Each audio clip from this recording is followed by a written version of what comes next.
Sir మీ పేరు? నా పేరు సూరప్పుడు అండి. సార్ ఏం చేస్తారు సార్ మీరు? నేను బిజినెస్ చేస్తాను. ఏ ఏరియా అండి మీది? మాది పద్మనాభ మండలం అండి, దేవుడి గ్రామం. Okay sir. సార్ ఇప్పుడున్న ప్రభుత్వంపై మీ అభిప్రాయం ఏంటండి? ఇప్పుడున్న ప్రభుత్వం ఎలా అనిపిస్తుంది? అసలు రాష్ట్ర విభజన తర్వాత రెండో ముఖ్యమంత్రిగా సీఎం జగన్ ప్రమాణ స్వీకారం చేశారు. అప్పటి నుండి ఇప్పటి వరకు ఇంకొన్ని రోజులు ఎలక్షన్ రాబోతుంది. అసలు ఎలా అనిపిస్తుంది? అతని పరిపాలన ఏ విధంగా ఉంది? ఎన్నడూ లేని అభివృద్ధి కార్యక్రమాలు చాలా జరుగుతున్నాయండి. అభివృద్ధి కార్యక్రమాలు అంటే ఏదైతే మేనిఫెస్టోలో మనకి ఇచ్చేసారో ఆ మేనిఫెస్టోలో పెట్టినటువంటి ప్రతి ఒక్క పథకం నేరుగా మన ప్రజలకి చేరుతుందండి. ఒకప్పుడు టీడీపీ గవర్నమెంట్లో కార్యక్రమం అనేది తప్పుదోవ పట్టేదండి. ఏ కార్యక్రమం కూడా నాయకుడు తినేసేవాడు డబ్బులు. ఈరోజు అలాంటి వాళ్ళకి తావలేదు. నాయకుడి కాకుండా డైరెక్టర్గా జగన్మోహన్ రెడ్డి ఎవరైతే ఉన్నారో ఆయన నేరుగా బటన్ నొక్కడం, నేరుగా ఎవరైతే ప్రజలు ఉన్నారో వాళ్ళ అకౌంట్లకి డబ్బులు పడడం జరుగుతుందండి. దానివల్ల ప్రజలు లబ్ధి పొందుతున్నారండి. ఎవరో తప్పుడు ప్రచారం చేస్తారన్నమాట. ఏదో స్విచ్ నొక్కడం, డబ్బులు వేయడం అంటారు, కానీ ఈ ప్రజలకు వినియోగంలోకి వెళ్తానని నేను ప్రతినిధిగా కంపల్సరీగా చెప్తున్నానండి. సరే, అయితే మిగతా పార్టీలు సంక్షేమం చేస్తాం, మేలు చేస్తాం, మా పార్టీకి ఓటేయండి అని అడుగుతున్నారు. మరి దానిపై మీ అభిప్రాయం ఏంటండి? ఓకేనండి, ఇప్పుడు చేస్తామంటారు కదా, గతంలో ఏటేయండి ప్రభుత్వాలే. నేను గతంలో చేయొచ్చు కదా. ఈ వాలంటీర్ వ్యవస్థలు భారతదేశం మొత్తం మీద పెట్టినట్టు ఏకైక వ్యక్తి జగన్మోహన్ రెడ్డి అండి. అదేవిధంగా రైతు భరోసాని చంద్రబాబు నాయుడు ఎందుకు పెట్టలేకుండా? ఈరోజు పవన్ కళ్యాణ్ రకరకాల పార్టీలతో పొత్తులు పెట్టుకొని చంద్రబాబు నాయుడు తిట్టాడు, ఈరోజు మళ్ళీ అందరినీ కలిసిపోతాడు. అదేవిధంగా అనేక కార్యక్రమాలు, రైతు భరోసా కాదు, పెన్షన్ పెంచుతానన్నాడు, పెంచాడు.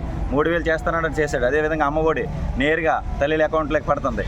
అదేవిధంగా నాడు నేడులో స్కూళ్ళు బాగు చేశాడు, హాస్పిటల్ బాగు చేశాడు. 15 మెడికల్ కాలేజీలు కట్టినటువంటి ఏకైక ముఖ్యమంత్రి ఎవరైనా ఉన్నారంటే శంకుస్థాపన చేసినటువంటి ఏకైక ముఖ్యమంత్రి జగన్మోహన్ రెడ్డి అండి.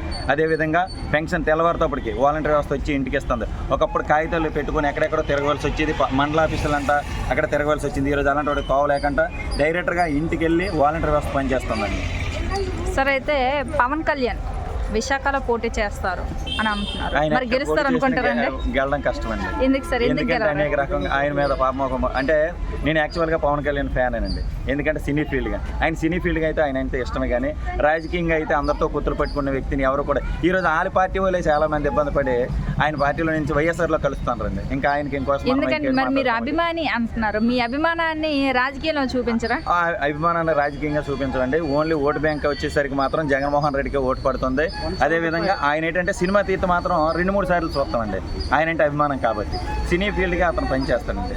రాజకీయంగా కరెక్ట్ కాదండి. సరే, అయితే అతను ప్రశ్నిస్తాను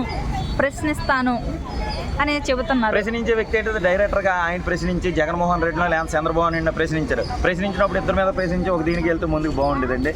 ఈరోజు ఏంటంటే పొత్తులు పట్టుకొని వస్తాండి. ఎందుకో అతనికి తెలియట్లేదు, పాపం ఏం చేద్దాం అనుకుంటాను ఆయనకే తెలియట్లేదు. ఇక ఇంకెవరు ప్రశ్నిస్తాడండి?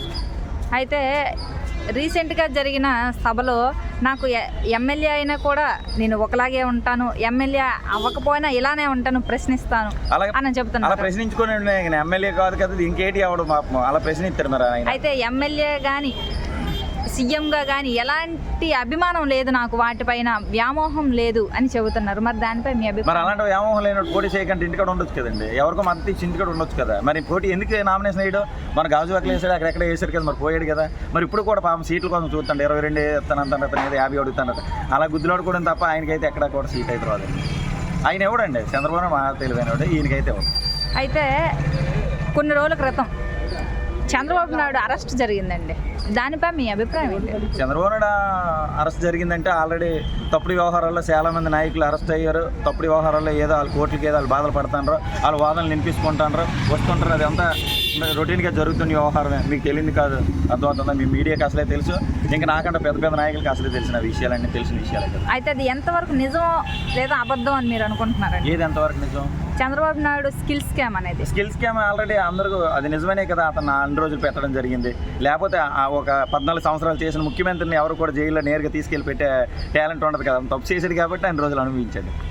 సరే, అయితే నారా లోకేష్, చంద్రబాబు నాయుడు గారి కుమారుడైన నారా లోకేష్ సీఎంగా మళ్ళీ చంద్రబాబు నాయుడే ఉంటారు గెలిస్తే అని చెబుతున్నారు. మరి పవన్ కళ్యాణ్ నాయకులు మాత్రం పవన్ కళ్యాణే సీఎం అంటున్నారు. మరి దానిపై మీ అభిప్రాయం ఏంటండి? మరి వాళ్ళిద్దరు గెలరు కదండి, ఇంకా వాళ్ళు ఇంకెప్పుడు సీఎం అవుతారు? జగన్మోహన్ రెడ్డి గెలుస్తాడు. అనేక పలు కార్యక్రమాలు చేస్తాడు. స్పందన చూసారా?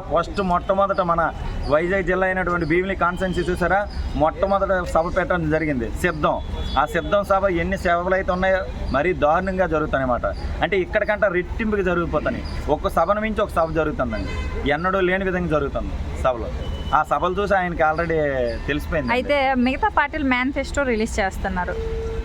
జగన్ మేనిఫెస్టో కంటే మేము ఇంకా మంచిగా చేస్తాం, మాకు ఓటేయండి అని అడుగుతున్నారు. అండి ఒక మాట అండి, 2014 ఎలక్షన్లో ఇదే చంద్రబాబు నాయుడు ఇంటికో జాబ్ ఇస్తారంటే తల్లిదండ్రులు ఇంట్లో ఏడ్ చేశారంటే ఆ 2 పిల్లలు ఉంటే కంపల్సరీ ఇంటికో జాబ్ వస్తుంది అన్నారు. అంటే నిజంగా ఈ ఆంధ్రప్రదేశ్ అక్క చెల్లెమ్మలు అందరూ తెలివైన వాళ్ళండి. ఎందుకంటే ఆయన మోసాలకి మేము మళ్ళీ ఇచ్చేయలేమనే ఉద్దేశంతో కంపల్సరిగా ఆయన ఎలా పంపించాలో తెలిసి ఈ నెల తెచ్చుకోవాలి తెలుసండి.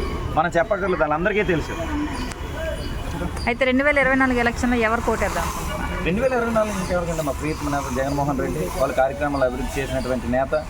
కంపల్సరిగా ఆయనకే మా ఓటు అండి, ఆయనకే మా మద్దతు. కంపల్సరిగా ఆయనే సీఎం అండి, కంపల్సరిగా ఆయనే సీఎం అవుతాడండి. ఇందులో ఎటువంటి మార్పు లేదు. మీ పేరు? నా పేరు మంగళ. ఏం చేస్తారమ్మా మీరు? ఇప్పుడున్న ప్రభుత్వంపై మీ అభిప్రాయం ఏంటమ్మా? అసలు ఇప్పుడున్న పాలన అనేది ఎలా ఉంది అసలు ఆంధ్రప్రదేశ్లో? రెండు ప్రభుత్వం అయితే బాగుంది. ఏం నచ్చింది మీకు? పింఛన్ విషయంలో నచ్చింది, కోట అన్ని విషయాల్లో బాగున్నాయండి. స్కూళ్ళు, ఇల్లులు అన్నీ బాగున్నాయండి. అన్ని విషయాల్లో కూడా బాగుంది. అయితే మీ ఏరియాలో ఎమ్మెల్యే అసలు పరిపాలన అనేది ఎలా ఉందమ్మా? మీకేమనిపిస్తుంది?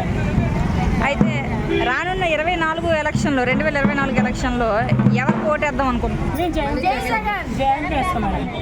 మిగతా పార్టీలు కూడా సంక్షేమం చేస్తాం, మా పార్టీలో మీకు మేలు జరుగుతుంది అని చెప్తున్నారు. మరి దానిపై మీ అభిప్రాయం అండి? ఏమి నమ్మకండి.